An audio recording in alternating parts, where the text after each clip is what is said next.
The AU and Africa has a transformative agenda on the cards, and even shaping how we're going to look at our own development in the next 50 years of the AU. That kind of agenda is complex enough, and for that to carry through, even in terms of change processes, one needs to look at the leadership capacities that we have.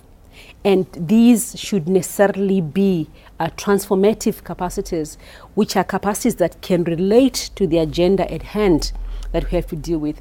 And while looking at transformative capacities, we're referring to capacities at all levels, from technical up to political. So it's not just about political leadership, but it's leadership at all levels of society. It links very well with coalition building in the sense that if you look at Africa, Africa has come up with its own strategy on capacity development, which is called the Capacity Building Strategic Framework. And it has 6 key capacities that have been deemed essential. And they've been defined by countries themselves, by regions, reflecting on the progress we've made so far in capacity development and what the challenges have been. And one of those key critical areas, or what we call cornerstones within the CDSF context, or African priority capacity needs, is the issue of citizen empowerment. We look at it as citizen for change. And mainly at that level, one needs to see a number of coalitions forming in order to foster that change. With an empowered citizenry, one is able to foster and force some kind of changes that citizens want in terms of them being able to have a stronger voice for accountability purposes, in terms of holding governments to account, holding CSOs themselves to account, holding the private sector to account in terms of what has been committed for development. So the issue of coalition building that also comes through, even at all levels. Within, for instance, if you look at the AU architecture, the African Union architecture, we have development driven at the highest level, political level. And at that level also you have coalitions forming. So the issue is, if you have coalitions forming around a similar vision, it's easy to see change that you need to see happen.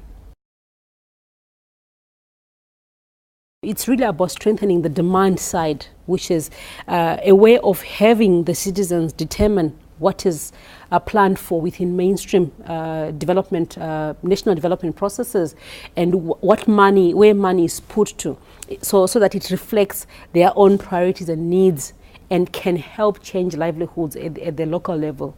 So that's one level where you're looking at empowering the citizens, so that you're not just waiting for change of governments and everything else, because the time change of governments is not the panacea, but you need a citizen that knows what it wants, that knows it can articulate. So this is basically where we're coming through.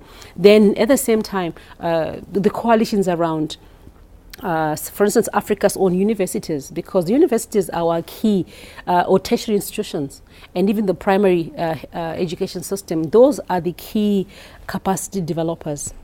And if you have capable capacity developers at that level, it means that we're going to have a product or multi-skill sets that can match Africa's own development agenda, because you have empowered individuals coming through.